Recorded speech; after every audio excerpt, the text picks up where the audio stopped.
is. Hey, what's up? This is Brian. Welcome to Space Couch. We'll just keep doing them. I could not be more excited. Hey, what's up? This is Brian. Welcome to Oh Space no! Couch. Oh no! We got feedback. I could not be more excited. Hey, what's up? This is We'll just do that. Check 1, check 2. All right, great. I don't know what happened there. Mary, I'm going to put you on. We can't see you yet, but I'm going to put you on comment duty. Actually, wait. No, I got it. You can still hear me, right? I can hear you. All right. Nobody can see you yet. You're not supposed to be in here, but we're doing some repair. Because it's not my fault at all. Sometimes we just get like... you can still hear me, right?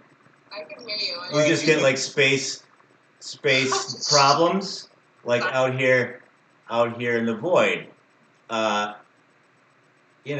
It's okay. It's okay. It's just we're just gonna go with it, and we want to be on. There we go. Everything is right and good with the world, ladies and gentlemen. I'm very excited, so. Oh, hey, everybody's already commenting. What's up? What's up, guys? Ladies and gentlemen, are you ready? Here she is. If I didn't mess up the thing. There you are, Mary KATTMAN. Okay, you are in space. Sorry about that technical difficulty. Hi. Can you hear me? Hey, hi. So, welcome to outer space and like sort of Boston. I'm just gonna do a little reconfiguring here. Yeah, I'm trying to. Oh, yeah. Huh. I can't see us. Well, I can't really see us, but I'm just gonna pretend I can. Okay, great. Okay, super good. Oh man, everybody's so excited already. I know. Yeah. Hey, Ray. There I am. Okay. I can kind of see me. I can see the setup. There you Hey, go. Ray. Yeah, like we're beaming the signal from the Rhode Island area to our base on terra firma in Boston, all the way to space. So we'll get some feedback, and really, what would a Gossicles endeavor be if the first 10 minutes weren't spent having tech support issues? Industrial music, right? But it's perfect. Yeah. This is amazing. So, I know you've answered this in like other interviews and things like that, but if we could do like, you know how like on HBO they do like the last time on Game of Thrones or whatever. Yes. So like now currently 2019 breakout Helix superstar Convergence on the right. Oh, that album's so good. I'm not even because we're like personal friends and I have to say it, like it's really good. But like so you tell me about like your journey from like fronting a pop punk band into Neurotic Fish guest vocals and stuff like that. Well, yeah, it's kind of been like a long road, and I like to I'm glad you're asking me because I like to tell people the story. I think a lot of people just assume that like, oh, finally one day, you get lucky, and like, Right? No, you don't get. I don't think anyone. I mean, maybe there's some people who get like lucky, and all of a sudden, Right. I mean, I consider myself very lucky, even though our scene is so small. But I consider myself really fortunate to have worked with the people that I have. But it came from like years of like doing stuff that never went anywhere. Oh. And finding and being like kind of lost and like not really knowing where I fit like musically. Right. So when I was in high school, actually, I'll just start it. My first ever taste of wanting to do music was probably like 6th grade chorus. Yeah. Mrs. Beatty, no. Yeah, shout out. Mrs. Beatty. No, but there was this woman named Mrs. Beatty, and like I was in 6th grade and we were doing chorus and we were all singing together, and she's like, wait a minute, like, she's like, let me just like stop this section from singing. There's someone like over here that has like, I think, something like, Mm-hmm. So she like narrowed all the kids down to me. Oh, like, wow! It's like me. Wait, like I'm in sixth. I'm like It could have That's been crazy.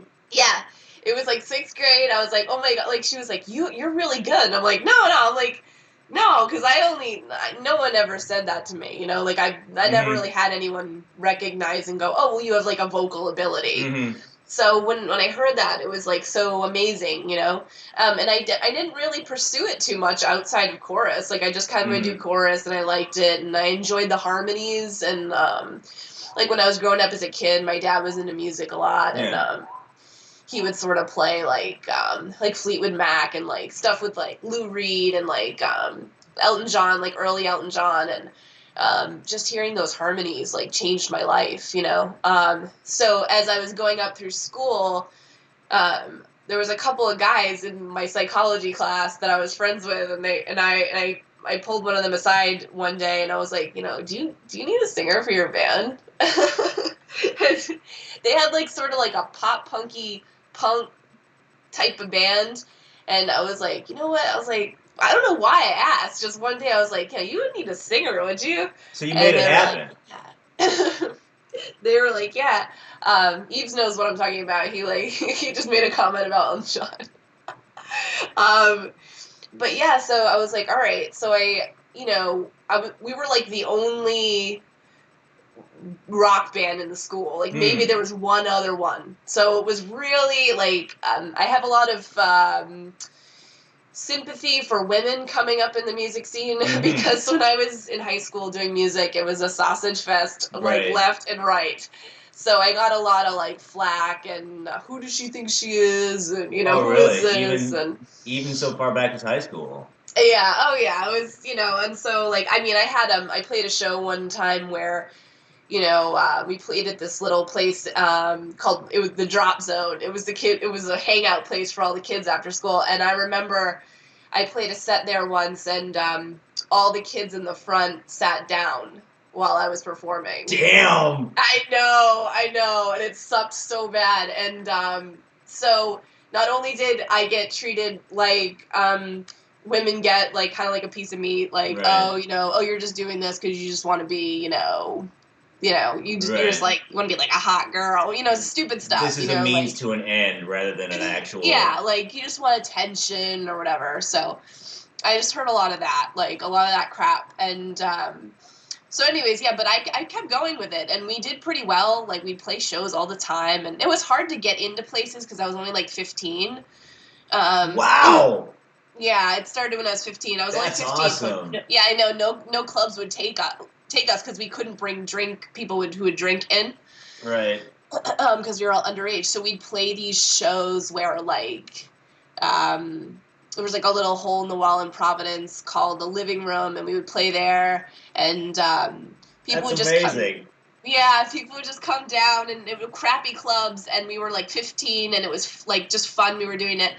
And then I remember at the end of high school, so we did this all through high school, and I remember at the end, it was like, oh, you guys are going to sell out on me? What is this? You're going to college? What the fuck? Like, oh my god, no, my band, Mary, can I want to bookmark that for the college half. I just wanted to give some shout outs to some people in the room. We have Industrial all the way from Norway, Ray, Shifty Dave, David Dodson. Oh, John from Interface is here. Hey, John. Glass Apple at the top. Very excited to see you all. Old Ass Retro Gamer, big supporter. Thanks, man. Last time on. See, I just got meta with it. Yeah, I'll let you know who comes in from Twitch too. But like, so your oh wow, Vein Collector's here. Great. Erstwhile Blind Faith and Envy, really super good. The band goes off to college. Yes. And you're like, I don't know what I'm doing. Right. I got to navigate AP English and this shit. Like. No, we were all in the same. Okay. I should have been going to college. Right. Oh, okay. But I loved what I was doing. Like, I loved to perform. Mm-hmm. And honestly, I didn't see the sense in spending a ton of money on going to college if I didn't know what I wanted to do. Like, I kept seeing all these older kids coming out of college with a bunch of debt and picking the wrong majors. So right? Like, it's oof. Yeah. So I was like, I'm not doing that. So it took me a while to actually go to school. I didn't go until I was in my 20s. That's smart, I have to say. Yeah. But yeah, I was a lost lamb. My band was gone. So I started working with all these other bands, and like I would try them. It wasn't gonna work. Mm-hmm. Like I moved around. And then I remember I had a friend of mine who we were in the car one night, and now the thing about you kind of wanted to talk about how I kind of got into this style of music, right? Yeah. So I had a friend of mine who, you know, we were in his car, and he put on. See, I used to be like into punk, right. but I was into punk stuff with keyboards. Totally. So I loved like, you know, like anything that was punk but had like a keyboard sort of or electronic maybe player like in the band. Hell yeah. So, but I loved that, and I kind of wanted to see how I could, like, I didn't know there was this genre of music. So my first ever taste of it was I was in the car and we were listening to Wolfsheim. Yeah. And it was I Don't Love You Anymore, the song. Right. And I was like, oh my God, what is this? Now, that was old school even back then. Yeah. But there was something about the vocal and there's something about the electronics in that song that even now, that was my moment of being like, oh my God. Good stuff. Good stuff. Yeah, and then after that, like, I got into Mesh, actually. Yeah, okay, awesome. So Mesh was like my next discovery, but it just kind of slowly started building from that point. And then I started working at a record store. Oh, nice. And anything that was Metropolis, I would buy it. Dope. Love it. So, I mean, anything, you know. So slowly. Yeah, I did that. I know. Did you do it too? Oh, yeah. And it wasn't like everything on Metropolis I dug or anything. It just, I wanted more of that. And at the time, internet wasn't really where it is today. And it was still like you had to buy CDs and you had to be like an investigator to find music. Oh, yeah. And yeah, so I just remember. So eventually what ended up happening was I started working with so many artists.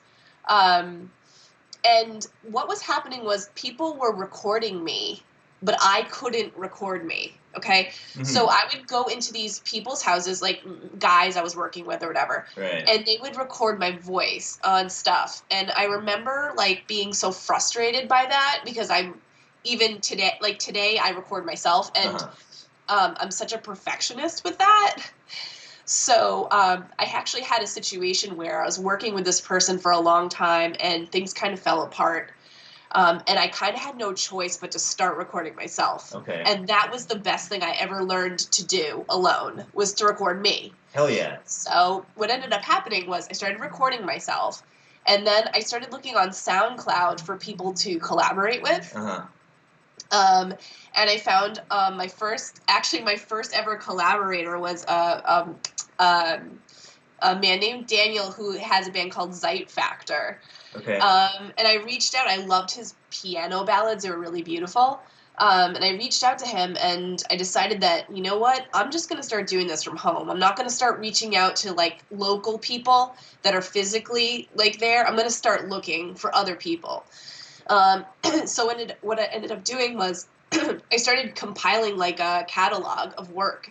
And like I started to, you know, look at music a lot differently. Mm-hmm. I used to say like, well, I could be better here, or I was down on myself a lot. Wow. Really? Yeah.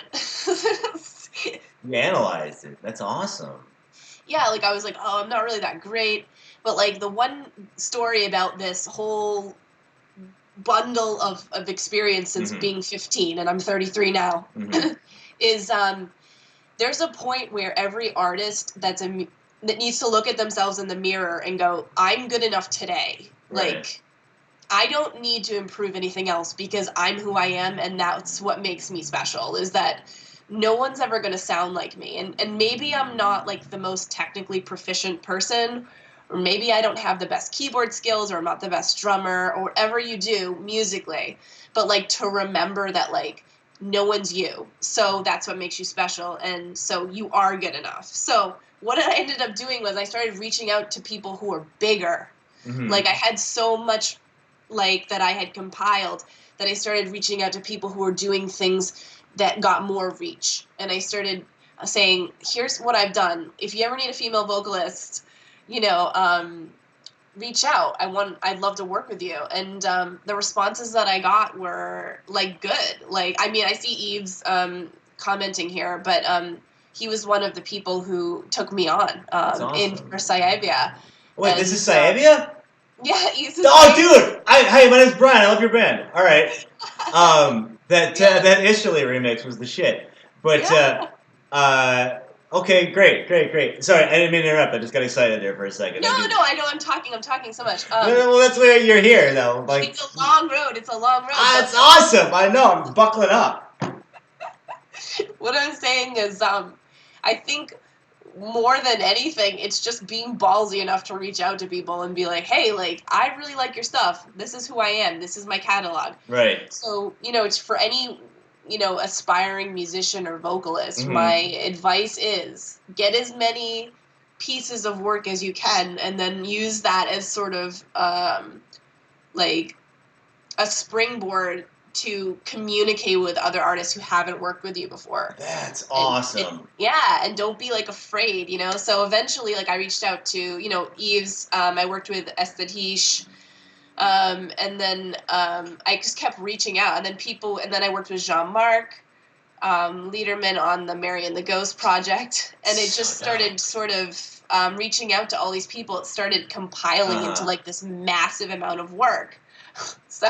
Well, I mean, but you didn't start out from zero. I think that's my favorite part of the story thus far is that you put in a lot of work and you had something rather than just going like, "Can you make me famous?" Like it's. No, that wasn't. I know. That's what I know. Well, I mean, meaning you had. It all comes from work and not this idea that. Cosmic dice were rolled somewhere and it's you. You know what I'm saying? Yeah. You got to give a shit about it enough. You got to give a shit. So So you're killing it. You're doing guest vocals for Aesthetic and Sayabia and Liederman and all that. And Bitman's here. What's up, man? So what's next? And then I reach out to Tom Shear. Never heard of him. I'm kidding. He's a dear friend. And I go, Tom, I harmonize with you in the car all the time. Yeah. If you want to work with me sometime, let's do it.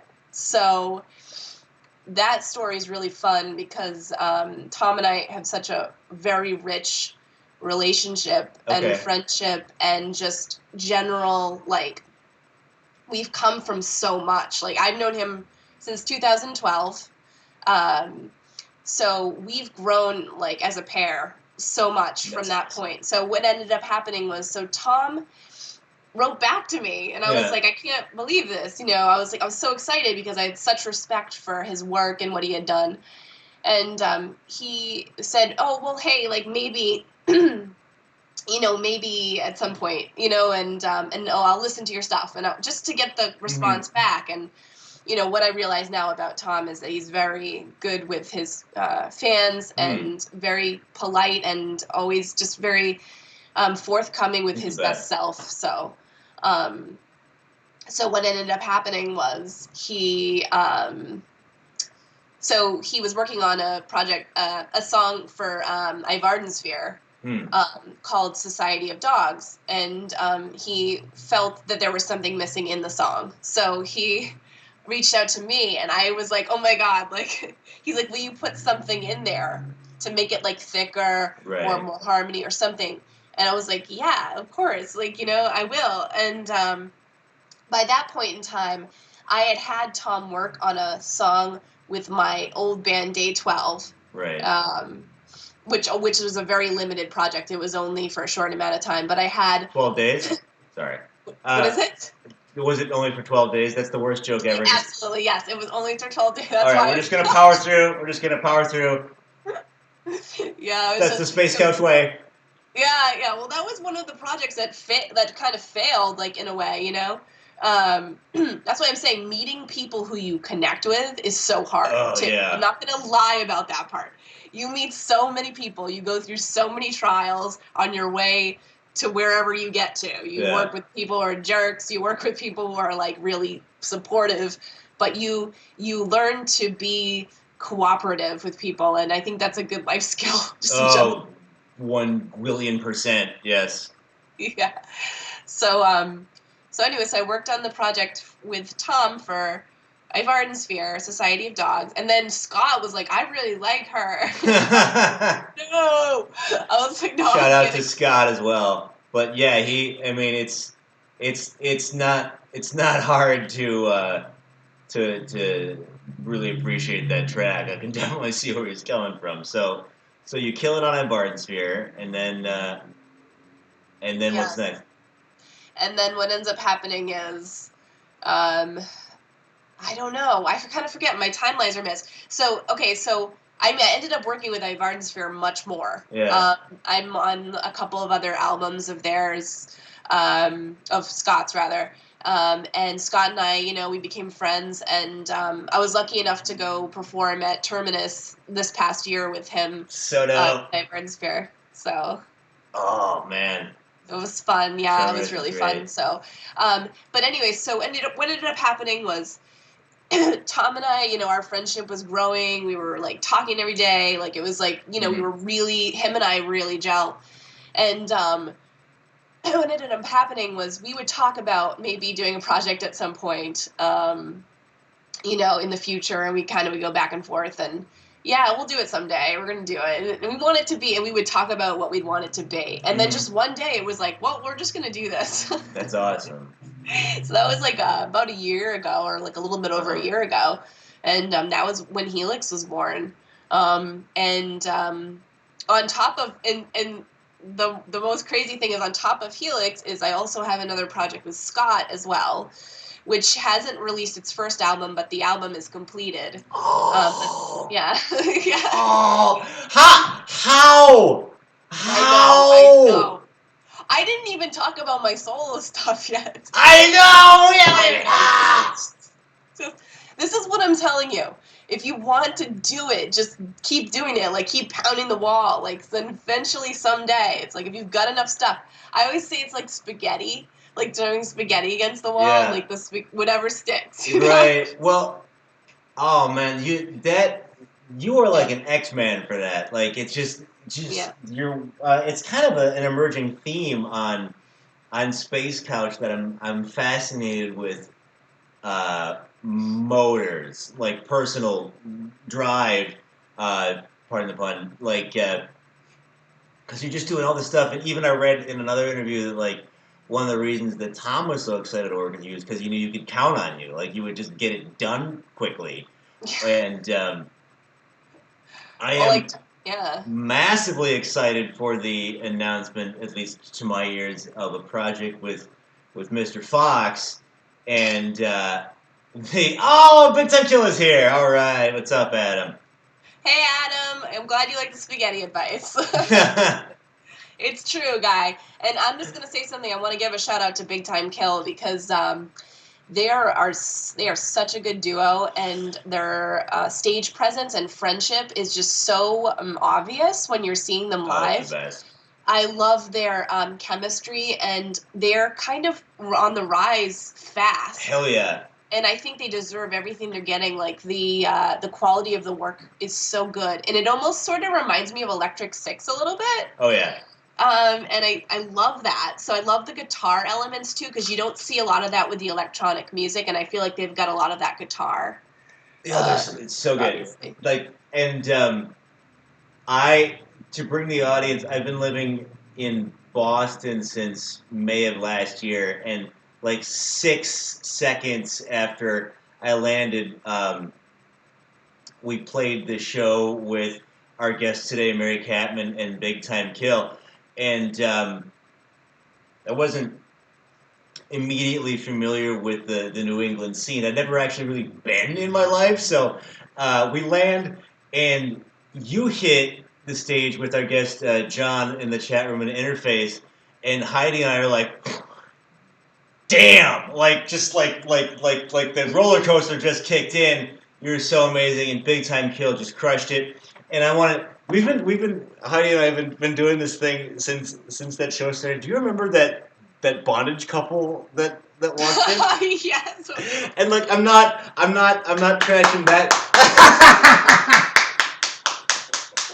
I'm not trashing that lifestyle at all. That's like burned into your mind forever. But yes, for the audience, this guy was like, I don't know if he was with like a riding crop or something. It's a paddle, and he was thwacking his partner's hindquarters, but so off time and weird, like. And she could not look more bored. She could not look more bored, just like ugh, and so like. It's like, but you're trying to keep time because it's all 4/4 music. So like, we'll do an experiment. We'll recreate this. So like, Mary, if you could just clap in like a regular pattern, right? We're gonna read this. Yep. Okay. Like that, you're trying to do your show and there's like this off time. I'm sorry. And then Big Time Kill came out and crushed it, and we actually just saw. You were nice enough to come out to our gig with. Big Time Kill recently here in Boston. I mean space. We went back down to Boston. We're not terrestrial right now. No, we're totally in space. And shout out to Adam because I wanna bottle the secret chemical super soldier serum that like Adam takes before he hits the stage. Right, I know. Because it's like he's like, hey, what's up? Like the nicest guy in the world. And like off, and then he hits the stage and he's wow, like man. I know. It's so awesome. And check out this segue. Does an amazing remix of Helix, which is one of the 26 CDs you put out in 2018. Right back in, Bing. I know. I mean, no, seriously, that remix was like so. I still thank them for it every time I see them. I'm like, I listen to that like nearly every day still. I love it. And I put that, Ivo Forson's Tears, and Expensive Things on my like power up list. I told you not to do jock stuff to my music. Oh man, I can't help myself. So speaking of CDs put out. Erstwhile record store employee going through things and buying whatever on Metropolis, only to be released on Metropolis. I told you, like, and honestly, I'm a huge person that believes in like manifestation, but also like manifestation with action behind it. And I used to take the little cards out of the Metropolis CDs, and I would put them on my car dash. So that when I was driving, I would always see the logo because I wanted to be on Metropolis. Oh, yeah. Kid, right? So yeah. I'm still a kid. But yeah, it worked. I did it. I finally did it. And I love it. You know, I love that was like I was able to achieve that is what I mean, you know? That's gotta feel, that's talk about a satisfying feeling. It was, yeah. If we could stay in Helix world for just well, we're talking about Helix. We'll get to the solo stuff in a second because that's, amazing. But it's like, do you have a number on CDs released last year? Like, it's got to be double digits, but like. So crazy. No. Because like I do a lot of collabs with like the Costicles and Nightsicles and other things. Like, what is that collaborative process like for you and Tom Shear? Do you actually get in the studio, or is it like a back and forth? Because he's on the other side of the country. Yes, he is. It's more like this is how I feel about personally about recording myself.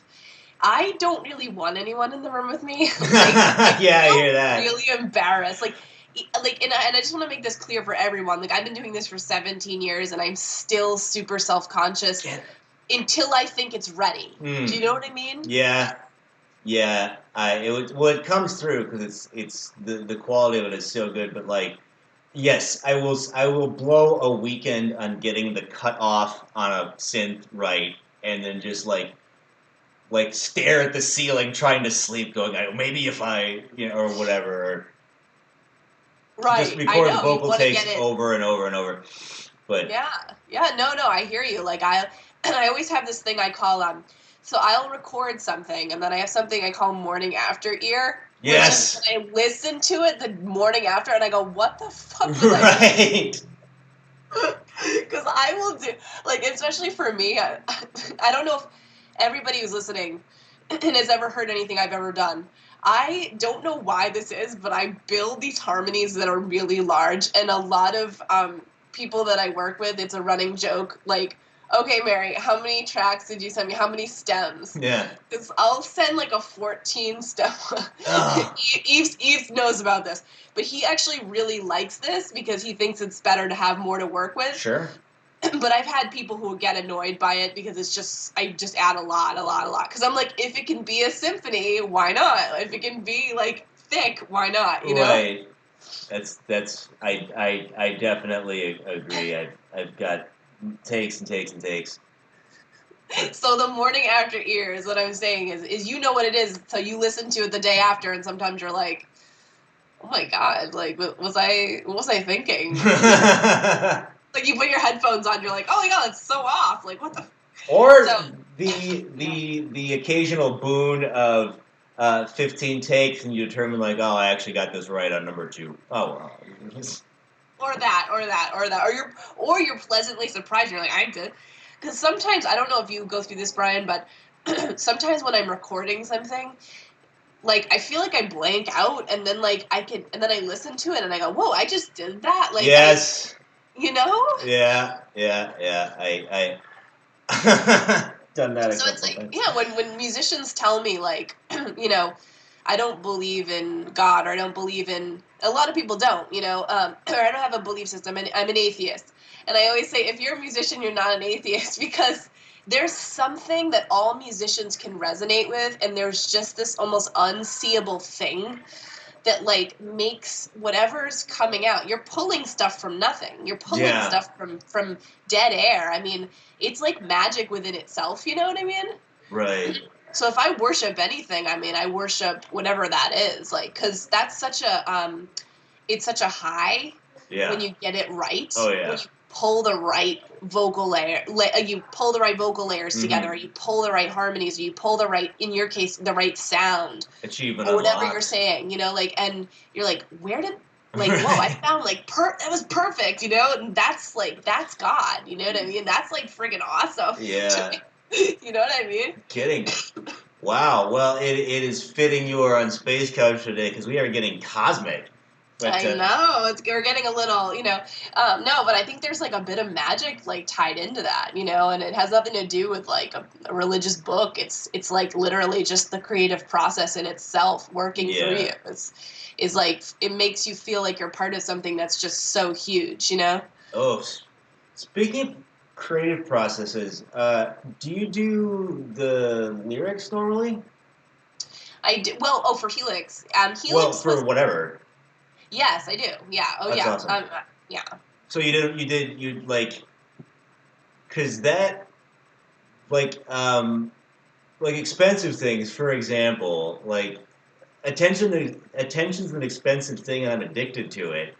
I was like, I need to put this track away so other people can't hear it. Like, you're putting secret information out into the world. It's like, you guys are hearing shit you shouldn't hear. Like, it's so raw and good. And so obviously for your amazing solo project, which is just under the name Mary KATTMAN, I would imagine you have total control over that. Well, it's under me, but right. It's my partner Matt Echo at the time. He was my former partner. He would help me with the music and stuff, and we would sit down and put it together.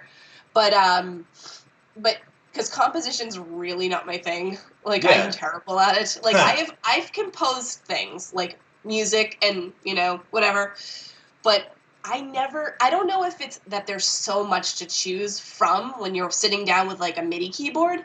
There's so many sounds, too many sounds. It just drives, like I end up like kind of going through all the sounds and like getting lost in that process. Do you know what I mean? Yeah.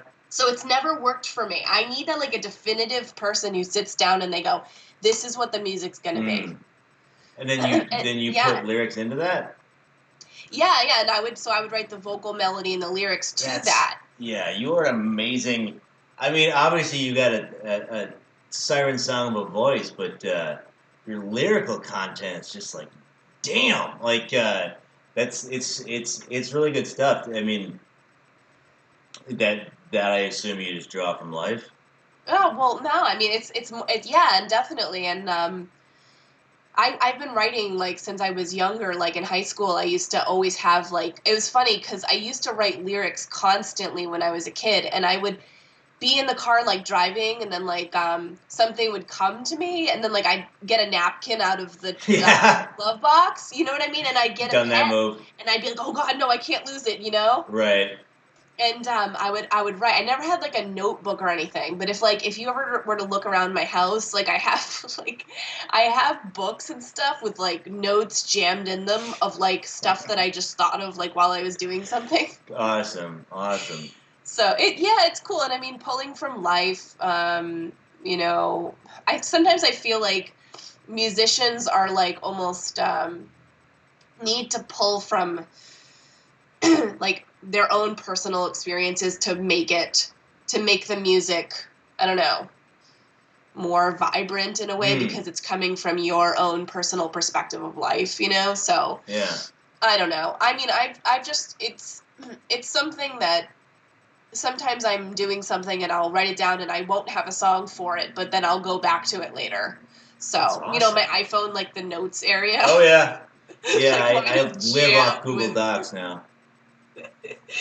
Nobody ever steals my phone because they'd be like, who? This is crazy. So, it's fun, but to answer your original question, Tom and I don't record in the same room. Okay. We never have. And even if he was living here, we wouldn't do that. Okay. Because I feel like, and I know this is for him as well, is that we're both very much perfectionists, and we wouldn't want to show anything to the other unless it was, what we thought was our best work. I got you. And I will be honest, I prize our project so much that I will listen to it if I'll sometimes keep it for a couple days and listen, make sure that it's where it should be, because I wanted Helix to sort of it was a new project, so I wanted it to be it wasn't something it wasn't going to be A23 with a female, you know. And we were worried about that because we were afraid that the expectation would be for that. That's fascinating. So, and it was totally not that. So you actually tried to even fight against what would be the easy road of here's maps of reality, but a little bit different, and now Mary's singing and so you. Because it is a really distinct sound. Like, it doesn't even sound like A23 or Nerve Filter or Surveillance of any of the Assemblage other ones, side projects. And I'm glad you mentioned that, because I thought that might have been the case, but I wasn't 100% sure. So that's pretty awesome. That's just like another level of kind of your work ethic of we can't. All right, we're gonna do it. Let's not phone it in. Let's make this whole new wonderful, crazy invention. Well, for Tom and I, our musical tastes, the best part about us, as a team, is that we have similar music tastes outside of C music. It's really bizarre. The amount. It's funny because the reason why Tom and I came up with the name Helix and the name Twin for the album is that we're just so much alike. It's almost uncanny. We we really, really vibe on the same level. And so the best part about Helix was that we were able to take like influences from other stuff that wasn't scene related, that was kind of like that made us excited. So like, you know, like we both love like Future Garage, UK Future Garage. We both love Time and like we love, you know, we love Burial and you know, because that's the one most people know about in that genre is Burial. But like I love this genre called UK Wave, and like there's an artist called Of Dream that's really good, and a lot of those little found sounds like the rain falling or like keys jingling. Yeah. They use a lot of that in the UK electronic stuff that we listen to, and we were like, let's throw some, you know. And so Tom like recorded himself with some keys, and we had one little sample of like a train station. So we like to kind of use that like that influence as well, like found sounds.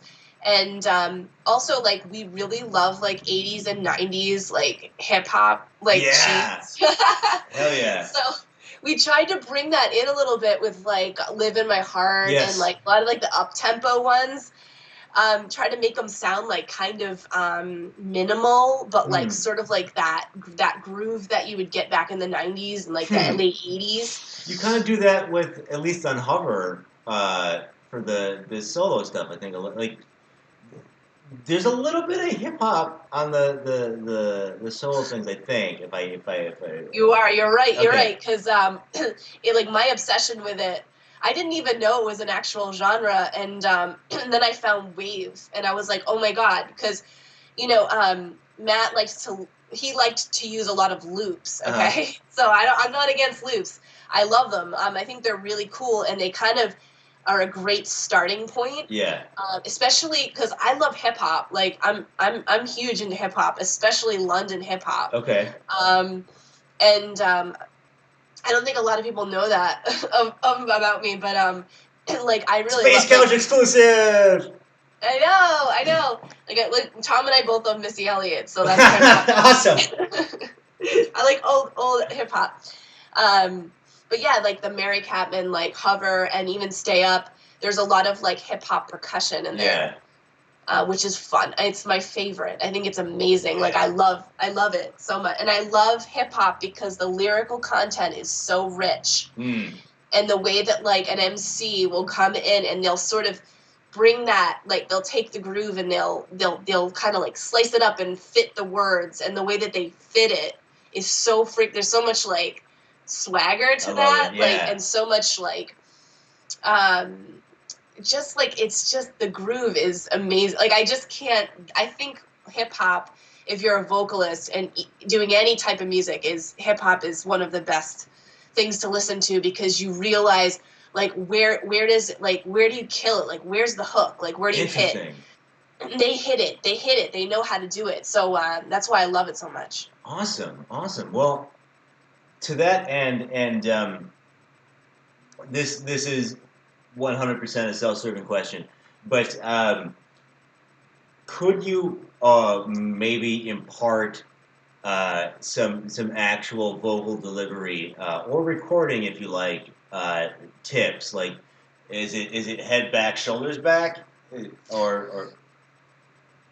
Honestly, the one thing that I will say about recording vocals is to like because I actually will sort of envision what I am sort of like like doing, like there's the thought. Like I close my eyes when I record my vocals. I don't know if any other vocalists watching this will relate, but you sort of have to find like a thought that music is taking you somewhere. Like where are you going with that? Like sometimes you'll hear something and you'll be like, I feel like I'm here, like, or I feel like this is the way the sound's moving, and you sort of have to like it's not like there's nothing going on in my mind when I'm recording. It's like I'm somewhere where this song is taking me. It's like it's sort of like an adventure in a way, which I love. That's why I love collaborating with people, because you get all these different journeys through all these people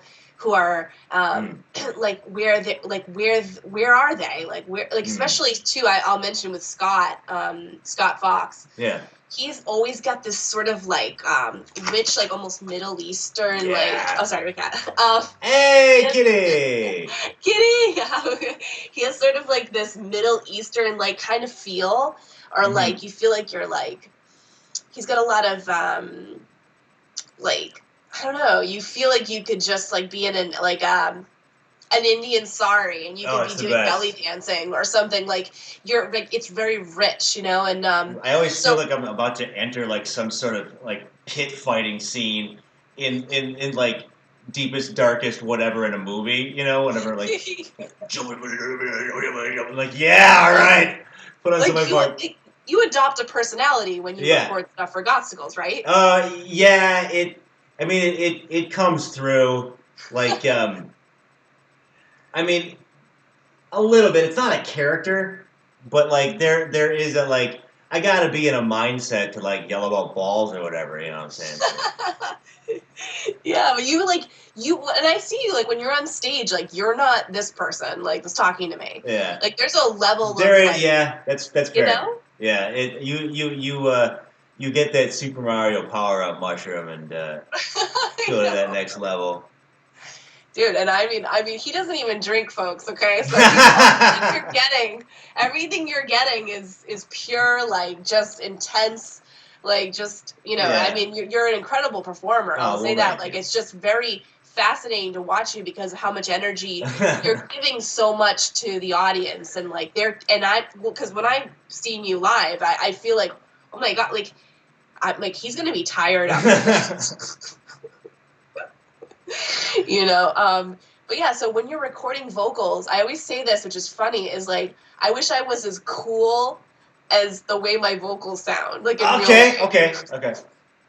Because I'm not that cool like in real life. Like sometimes when I listen to my vocals back, I'm like, whoa, I'm really like this or whatever. Yeah. But in reality, it's almost like it's like a superhero personality or whatever that because it's whatever you can't be in life, you're going to be on that vocal, for me at least, it's like, well, I want to be, this is where I'm going to come out. I'm going to feel this, I'm going to push this confidence, or I'm going to push this certain thing. So I think for vocals, I don't really have an amazing setup, okay? And I never did, okay? All my mics that I ever had were like borrowed from people.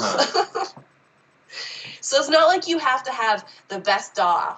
You don't have to have the best mic. Like I have like a Spark right now, like and it's awesome. It's a really nice mic, but the mic's only maybe like I think maybe $200. It's not even like this major epically expensive mic. Right. But I find that like when you have like an adequate mic and you know how to use it and you sort of know how to position yourself. Yes. Because I do a lot of vocal harmonies, and for those types of things, I'll distance myself from the mic. Or I'll turn up, like I'll turn up the mic. Like I'll play with the volumes. I'll play with to kind of get the mix just right. But it's you don't need to be like have all this money to do this. Like just have to want to do it, and you have to want to give a shit about it. Right. Because my one other advice to any musicians that are watching this is no one's gonna give a shit about you unless you give a shit about you. Like no one's gonna think. Right? Right? No one's ever going to go like, I'm going to believe in this product this person's bringing to me, unless you're saying this is good and I'm putting my all into this, like, because no one's going to believe in you unless you believe in you, and that's it. Like, that's the be all and end all. So when you're doing your vocals, you're recording, you have to be 100% behind that vocal. Like, no fear in the voice, no... and that's the other thing with you is that you kind of like go for it. You got that sort of like that intense, vocal that's very like So well, you're very like. There's obviously a lot of confidence that goes into that. Well, I mean, I compensate for lack of ability with this volume, but. No, but it's your sound. It is. Nobody else has that. You know what I mean? Just to sort of piggyback on what you were saying in terms of like. Equipment or whatever, in Chicago, I used to live down the street from Andrew Siga from Iris. Oh, yeah, he's in New York now. Yeah, he came to that Amityville show. Oh, that's right, you were there. Yeah, he's so nice, isn't he? He's great. And like, I was such a giant Iris fan in like high school, and then went over to his place expecting to see like a wall of synthesizers and like the most pristine mic, and like it was an apartment with a MIDI keyboard and maybe a laptop. Like it was so minimal, but he just worked all the time and like he just learned his craft. And I was bowled over by how simple it was, and how much mastery took him farther than like I'll be able to get to the next level if I just buy this synthesizer or buy this mic or whatever it is. That's so I'm really resonating with that sentiment. Yeah, a lot of people, and I remember when I was in high school and like 15, all right, Yeah. and I was playing these gigs, with these kids, and a lot of the kids from my area were rich kids, Mm-hmm. and their parents bought them like the best PA, the best, mics, the best guitars, and we would all watch them come in and go, oh, we got crappy shit, but I thought we rocked out. We were so good. Yeah. Shit, we were up there where we wanted to just. We were excited, and like that's all that really mattered. It was like that we were excited to be there. We're gonna put on our best because all that gear didn't make a world of difference at all in any way, The internet will correct me on this. I don't have the stats in front of me, but Pretty Hate Machine, still packs the floor. Any track off that tonight, were you to play any track off that tonight, it would still pack the floor. It made in 90, on like a calculator. Like the computer that it was made with today is just it's so wildly weak. It was like the Model T of Macs. And that album, because it was just put together like a science, is so enduring. I know, I love that album, and I love too. Like I have the tracks that he initially released, but that weren't the original. Like when you got Pretty Hate Machine, they were different. So like the lyrics were changed a little bit, the music was changed a little bit. So I've got like the cuts. From that. Yeah, I can send them to you. But yeah, it's cool to hear where he came from, like, and he kind of got to it. It's interesting. I don't know who directed him and said, no, like, not that lyric or whatever, you gotta switch that or, whatever. But, yeah, that album is, like, just, like, it's perfect. It's perfect. It's every track, I love it. It falls perfectly. Like I said, like same, some of the artists that I like in this genre, I enjoy like the '90s kind of vibe. Like there's a band I really like called Beborn Baton, and I don't know if you know that. He right. does a remix for us actually, and we played one of the Kinetics with them, and that's awesome. He sent me Michael, the singer, the keyboard player, sent me a picture of his then baby son in the Gothsicles shirt. Oh, that's so cute. So Beborn, yes, fucking amazing, right? Yeah, really amazing. I love that. Like that album, Concrete Ground, is really good. So like a lot of the stuff I like is like very low on the like I was saying the old Wolfsheim stuff. It's just I love that old. It doesn't have to be this top of the line. Sometimes you just want that old sound, and that's why I'm saying with anyone out there who thinks their production isn't as good. And I mean, I will say this, and I want to give a shout. Coma Duster is probably the best production I've ever. Well, Scott, I think too with Ive Ardensphere, but Coma Duster, which is Raял's project, is excellent with production. It's amazing. It's top of the line.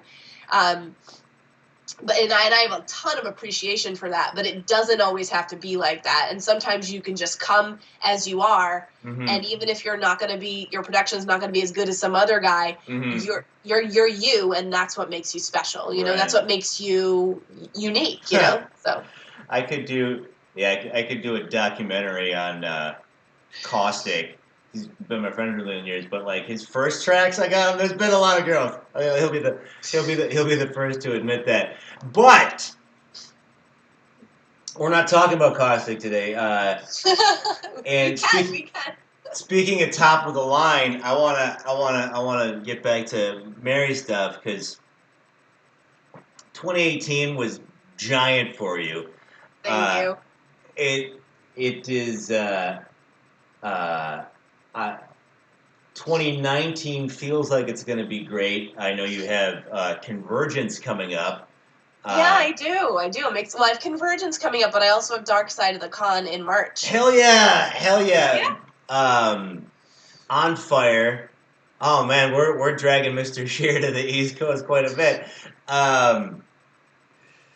And now with this Vardensphere project, and take a pass on whatever you need to take a pass on for like NDA reasons or whatever. But I, as a fan, am wildly curious to know what is coming up next for Mary KATTMAN. Okay, well, I just want to just do a quick shout. So 2018, I released Stay Up. Yes, very good. And then I released the Helix album, but I also wanted to give a shout because I know that John is listening. So I also did a single with Interface called Yes! Dangerous Game. Dangerous Game so rules.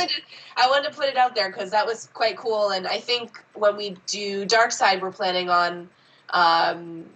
I think Interface is going to go on before Assemblage, so we're going to do that song live. So you heard it here first, ladies and gentlemen. You will get Dangerous Game live. And nobody knows this, so... knows what? No, right. Anyway, so... so what I'm hoping for 2019 is the project that I have with Scott to come out. We are called Anvoid. Yes! So, yeah. So we're called Anvoid, and we are actually planning on releasing that. And I don't know if that will be... It's a full album. There's a lot of guest vocals on there that sing alongside me. So we've got a couple tracks like that. It's very much Vardensphere. Uh-huh. It's very along the lines of Vardensphere. It's very cinematic. It's very, but it's cool. It's kind of raw and edgy. Awesome. And the vocals are totally different than anything that you'll have heard from me before. Oh. Yeah, so it's cool. It's really fun, and I actually work with Mika from This More Amina. Hell yeah! Shout out to that dude. Yeah, so it's him and me and Scott. So it's me and two bald guys, and then I got the other bald guy. So I got all these bald guys. I always say, if you're bald, I swear to God, you're gonna go. Like, everybody listening, shave your heads, okay? Right. I mean, I think that's question one on the "Do you want to be an Vardensphere" application. Are you bald or willing to shave your head? I was like, you're closer to God when you don't have hair, you know? But no, I got a lot of... So that's going to be fun. I'm really looking forward to the Helix shows coming up, as we just mentioned. I'm hoping that we can book some more within the year. So I'm like, I'm hoping. We haven't gotten anything past Convergence, but I'm hoping for more opportunities to come up, because we just had our first show. Someone says, Keith. Hi, Keith. He goes, all of us bald guys are kings. That's right. Oh, okay. So, damn it. All right. Thank you for monitoring that, because I'm using an all chat client for Restream, and I've noticed it drops some Facebook messages. So if you said something funny on Facebook and I didn't see it, I'm sorry. I'll get that one down. It's all right. So I'm looking forward to the Helix shows. We just had our first show in Arizona.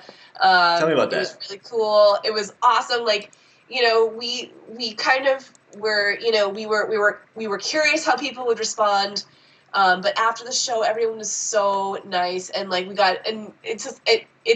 I gotta be honest, like, for me, like, people being like, "Oh, can I take a picture with you?" Or it blows my mind. Like, yeah, sure, but like, I'm not, So oh, it was just, it's cool, right? It's pretty dope. I have to admit. It's like, you care about what I'm doing. This is it's this all this effort just isn't going out to the. Oh, that's Keith Baker. I'm glad you said that. I'm a big fan of his. fellow Gossicle, Keith Baker, fellow Gossicle Anthony's in here, and John. Hey everybody. Keith Baker's awesome. Check him out. Maybe he needs some guest vocals. I don't know. Stop. I'm almost like, well, please God. I ran into you at the Ogre show, and I was like, "Are you okay?" Just because you had released like 3 things that week. Like, yeah. You and Leatherstrip got to get in some race who could put out more shit in a year. But it's just when the work comes to me, I hate saying no because I'm like, it's an opportunity. Like it can get, because it's really like, I feel like musicians are usually like poor schlubs, like, and we just are and we accept it. But we are because like I feel like it's sadly like society doesn't recognize the importance of like music. It's everywhere, so I don't understand how. But we don't really we have to. It's its own reward, if you will. You know what I mean? So putting it out like for everyone to hear it is like that's like Mecca for me, is like to have ears listening to me. You know what I mean? Yes. Because I'm not gonna get paid. I'm not really gonna get paid that much. Like it's just more. Well, not yet. I mean, I haven't won a Grammy yet. We'll see. Just to like put that, I would not be surprised in the least were that to happen. But I'm almost like freaking out a little bit in my body of just that satisfaction of I put so much into this, and like we were talking before, take 27, and I got it, and it's here, and it's done, and it's never going away for forever. Like that's so dope, and I'm addicted to it. To quote the great Marie Chapman. I mean it. Like that's its own. I mean, music's not. I mean, sometimes you get into a situation where you get some money and it's great, but like for the most part, it's just really like it's like I always say this is the funniest thing, and I mean this, but it's sort of silly. Mm-hmm. I always say it's like the monkey on my back because when I don't do it, I feel like it starts to get itchy. Like I start to get itchy. Like, oh, I haven't recorded anything for a while. Like, like something's not right here. Down. Like I had to write myself a note. Like if I get all like just like pissy at home, like work on music. Just if you're down, it's because you haven't worked on music, and it works 100% of the time. And I did just Skeletor. Sorry, my friend Chris just made a Skeletor joke because we have a He-Man thing, but yeah, it's and to quote another friend, like there's kind of the world doesn't exist where I can't do it. You know what I mean? Like when we moved here to Boston, like the first thing I did was set up the laptop so I could just get that fix. You know what I mean? Of just being able to put things out, or I did a Big Time Kill remix on a plane just to like get it done. Don't tell them that. That's how long it took you. No, I mean, I had an hour plane ride. I went from Boston to LA. It was a long plane ride. But, I'm kidding. No, but I thought he took days on that. What the I mean, I started it. The Morris Black remix on there fucking kills mine. But like, we'll get him. We'll get him soon. Also, he was cool, right? I had never. He was great. It was great. Yeah. The like I've said before, real quick, we're coming for you, Chicago. You may be on top now, but New England Industrial is like it's on top, man.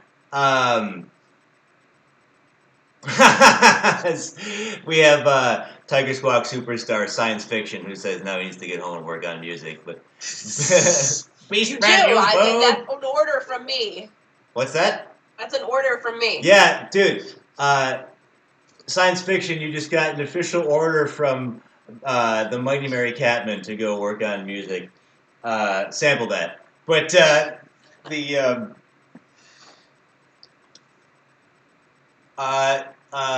super guest star Sayavia, which I'm a big fan of your band, wants to know what's the most amount of layers you did for a song. Oh my god, guy.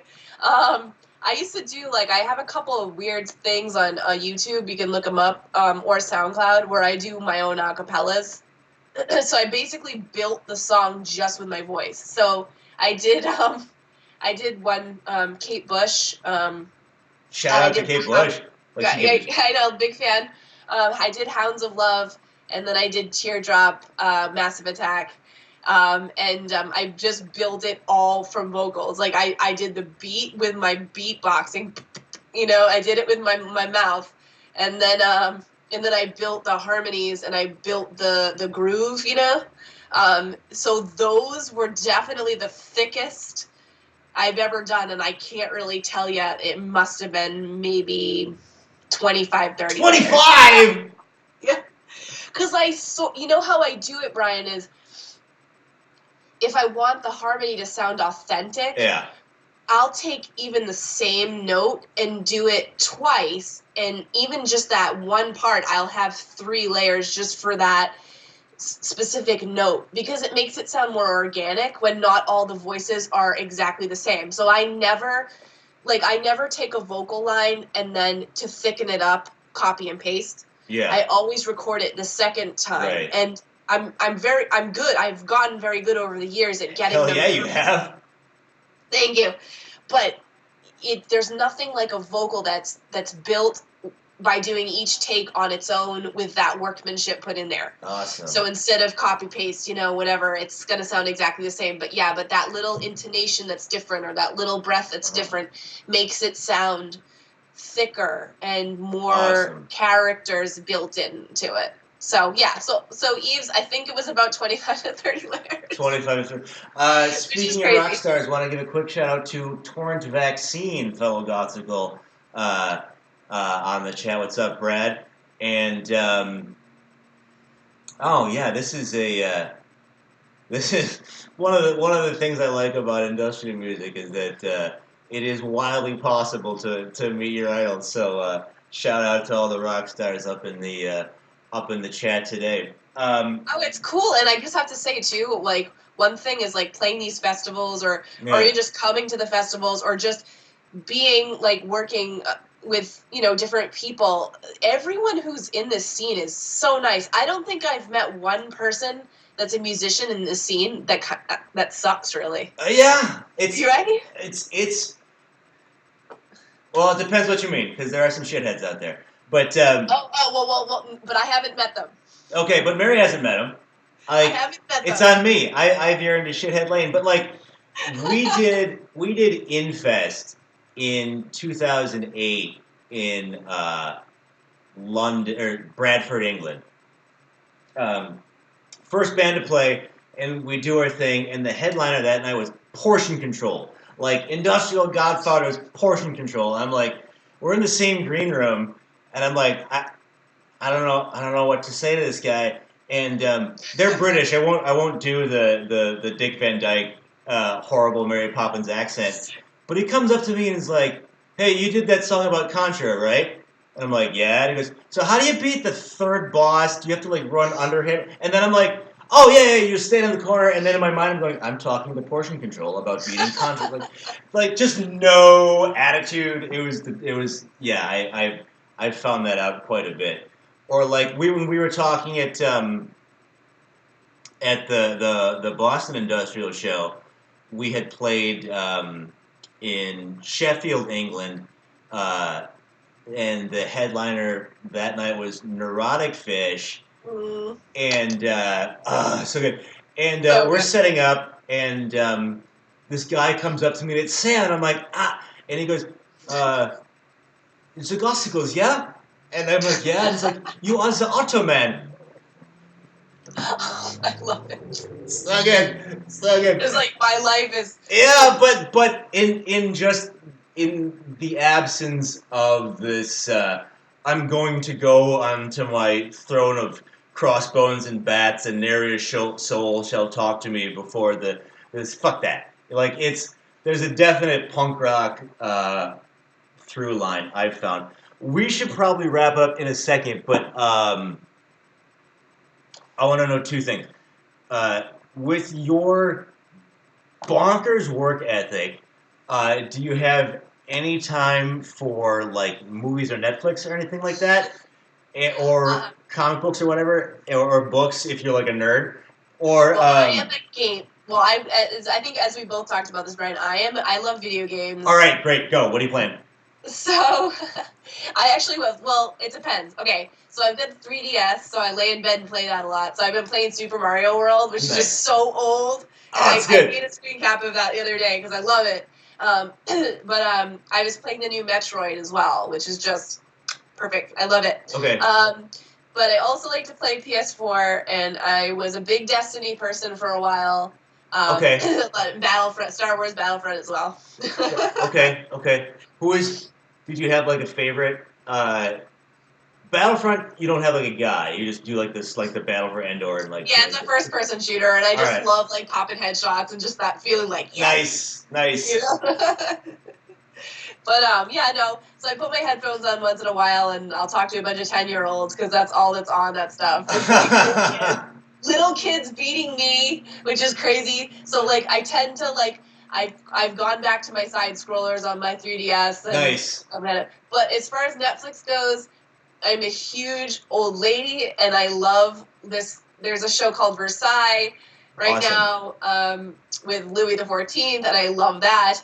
And I love anything period drama or like just, Vanity Fair or like stupid shit like that because I just love the costuming, and I'm. Oh, have you seen? I might have brought this up on another episode, but like, Shifty Dave says, "What about Fork Knife?" Look, Anthony loves this. He says we should keep going. Okay, well we can. I mean, that's the cool thing. We have our own show now. This is going out to the world. This is it. We're here forever. Okay? And we are on a rogue flight path in space. No sponsors, no nothing.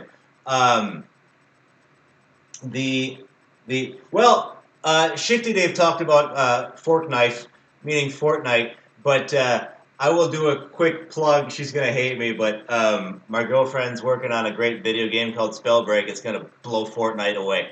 But that's amazing. Dude, it's amazing. It's awesome.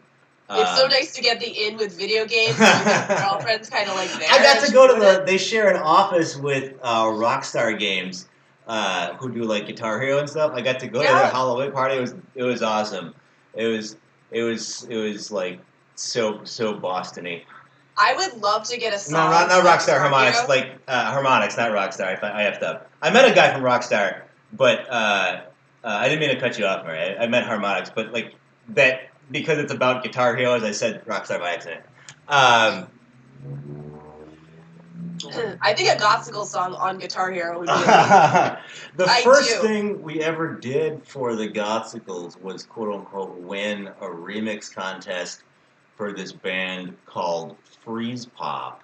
That's what I was going to say. I was just going to say Freeze Pop is from Boston, and they are on Guitar Hero. Yes, because, I was living in Germany at the time and did a dog shit bad Power Noise remix of their song, and like it won. So that was the first. I had no idea. It's really silly, and it didn't like win, but like each member got to pick their favorite, and the singer chose mine, and like that's sort of did it. Like, oh, I guess my band's called the Godsicles now. Cause like that's how you got it. So you just like threw it out there like a that's crazy. It was in what I'm finding out is how 90% of band names are determined. Is I think I said it once at like the underage goth night that we went to in like undergrad at high school, and then I started working on music just like under the name Gothsicles as like a joke. And then, not that I like was serious music, but like, it was just like, I'll come up with something awesome sounding later. And then 20 years later, like, oh, I guess I'm still doing this. All right, dope. That's crazy. I had no idea that's how it all started for you. Yeah, we've been going for a long time.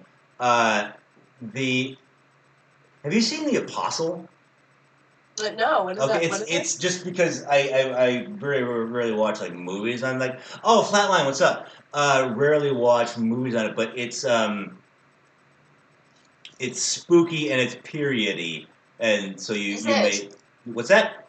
Is it? I was gonna say. Yeah, you may dig it. It stars the dude. I'm blanking on his name, but he's been in billions of movies. Like old as retro gamer will take me to task for it.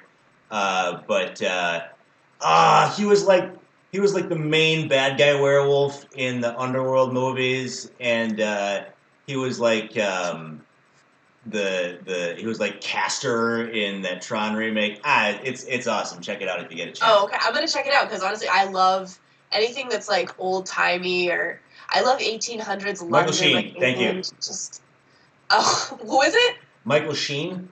Oh, okay. Yeah. All right. Well, I'm gonna have to check it out then because I'm a huge like, and I love documentaries too. And I will say, so good. so the Mr. Rogers documentary, if you have not seen it yet, okay, Yeah. I love it. I think I've seen like every documentary on the Netflix. Like they have none left that I haven't seen. It's on my short list, but thumbs up on that Mr. Rogers documentary. Oh my god, it is like, I gotta be honest, it's probably the best documentary I've ever seen. Yeah, I've heard that. And you are gonna cry like a baby. Okay. I'm just letting you know this, like especially the end. So if Heidi's cool with that. Well, no, I mean that sort of thing feels good. It's good. Every now and It then. makes you feel like, because he was such a good person, and it makes you feel like you want to be a better person just for having seen how he lived his life. So it's like that he was such an inspiration, and I don't know if you watched Mr. Rogers when you were growing up. Well, yeah, hell yeah. Yeah, but he covered so much difficult topics that kids wouldn't have been able to really. Shockingly so. Yeah, like he covered like the JFK assassination. Yeah. And then he actually did a small segment after the Twin Towers fell. I never saw it because I was kind of older then. Yeah, I mean, I was in Germany. I didn't have a TV at that time, but yeah, like I didn't know he covered that. So really? He covered all these, death and all the things that kids really kind of wouldn't get, but maybe scary to them. Yeah. Like, he's just a real humanitarian, and I just have a lot of respect for him. And when you see it, you're gonna be like, oh my god, like I love that. You're gonna be like, I'm like, my religion is Mr. Rogers now. Old ass retro gamer on Twitch asks, "How did the Mr. Rogers doc not get nominated for best doc?" I don't know. I did hear this, and this may be a little bit tinfoil hatty, but like, and correct me if I'm wrong, 'cause it's a little bit of a world I don't know. Like I'm just repeating something. I'm not this smart, but like in Oscar world, like actors nominate the best actors and directors nominate the best directors and so forth, and then everybody votes. And documentarians nominate the best documentaries. So because that Mr. Rogers documentary did well, and documentaries traditionally don't, there's this air of like you sold out to the man or something. You can't be that good. Like because the documentary is kind of like it's all about being like smart and shit. That's what I heard. Oh, is that's what you really heard? Yeah, I mean, I don't know. I don't know anybody in Hollywood. That's just what I You don't? I what mean, am I doing this for, I probably did. What? I thought I've been talking to you for an hour, Brian. I thought you knew. Like, yeah. Me and Tom Cruise just like go out on the town and play Mario Kart and shit. But yeah. Every time you lose, he blames his engrams. It's weird. But yeah, Scientology jokes. I don't care, Space Coach. What? I'm a Scientologist. No. That was my last point. That would be my luck. Like the whole thing's got to be deleted. At the end, it's like you're dissing my religion. Yeah. So anyway, yeah. So Mr. Rogers, see it. Okay. Watch old timey Corsity things. And I'm trying to think if there's anything else I've seen that's been good. I really love Tudors. If you haven't seen Tudors, so good. But that's an oldie, like Jonathan Rhys-Meyers, so good. But yeah, so I've been doing a lot of like going to the movies alone things. which I kind of find really fun. And there's a little indie theater in Providence called the Avon. Okay. And they play a lot of like B movies, and they played The Favorite, which I don't think made it to major theaters. So that one won a lot of awards. What's The Favorite? Favorite. Yeah, so I was able to see that there. What is it? Give me what's the Twitter version of that? The Favorite? Yeah. What do you mean? Like what? Give me the brief synopsis of that. Oh, The Favorite. It's with Emma Stone, and it's sort of like it's about Queen Anne, and it's sort of like it's about her, and then there's another woman like kind of fighting to be the Queen's personal servant, if you will. But like it's kind of racy. There's a lot of strange, weird. It's very much not like it's very much not like a main like type of movie that you'd go to like see at Showcase Cinema or whatever. Like it is a definitely strange, almost independent-y film feel. A lot of weird shots with the camera, fisheye shots, which I found was crazy. But yeah, that one won a ton of awards. I was sort of iffy on it. It was all right. But that was like the latest old-timey thing that's come out in a long time. I was so excited, and I went to go see it, and I was like, Good stuff. All right. I mean, I know. I am a fan of my weirdness. I'm going to smash cut back to social media stuff just for a second. People can find you at, is it helix.bandcamp.com, Helix on iTunes? I should know this. You see, there's another band called Helix, but it's like it's like a metal band, so a lot of times it's hard to find. Okay. I would just say please follow us on Facebook, on our Helix Facebook page. Or just, I have a link on my personal Mary Catman page. I'm trying to think. We're on Bandcamp as well. And people have been so. I mean, Kitty. Anyway, so yeah, you can follow us on Facebook. We don't have a Twitter yet. I guess I don't know. I'm not a huge Twitter person. I just think I have too much to say, so I can't fit it all into what the limit is. Oh, hey, Amanda's here, who helped promote that Amityville show. Oh, hey, Amanda. But not only Helix, we want to check out the Mary Catman solo stuff. Put out an album, a couple last year. We can find you on Facebook under Mary Catman. And Bandcamp, and I just want to say a big shout to every person who embraced Helix, especially, and just have been supportive, like the label, and all the promotions that we got. Was just the response back was like, really solid, and it meant everything. Because it's a baby project, it's a new project, but we will be putting another album out under Helix. So I'm not awesome. Don't expect it to be dropping next year, but probably year after. Okay. But it's gonna be awesome. So we're gonna continue going with that, and then watch for the Anne Void project to drop its album probably, most definitely this year. So I'm excited. So exciting, because I mean, Tom Shear can. I don't think he gets enough credit for being able to hold a fucking note. Like that dude can really sing well. Yeah. And then when you guys' voices like collide, it's like this wonderful explosion. I love that. Spell Anne Void for us. Okay, Anne Void, so it's AND and then space VOID. Oh, and Void. Yeah. Okay. Awesome. Well. Yeah, so Anne Void. So I'm excited for the next year to come and all the new music that's going to come out and the shows and just meeting people, and I can't wait to meet anyone who's listening here, comes to a show, and come up and say hi. So check out Helix. If you can't tell, this is my wrap-up voice when I move towards the. No, please do. It's fine. All right. Yeah. No, we should wrap it up. We can see you in the most recent future at Dark Side of the Con and Convergence, if I'm missing one. Can't wait to see you in March either, Amanda. All right. Okay, here we go. And 1, 2, 3. Our guest has been Mary KATTMAN. Mary, this has been awesome. Thank you so much. Thank you. I know I fucked up my schedule a little bit, and because Mary is incredible.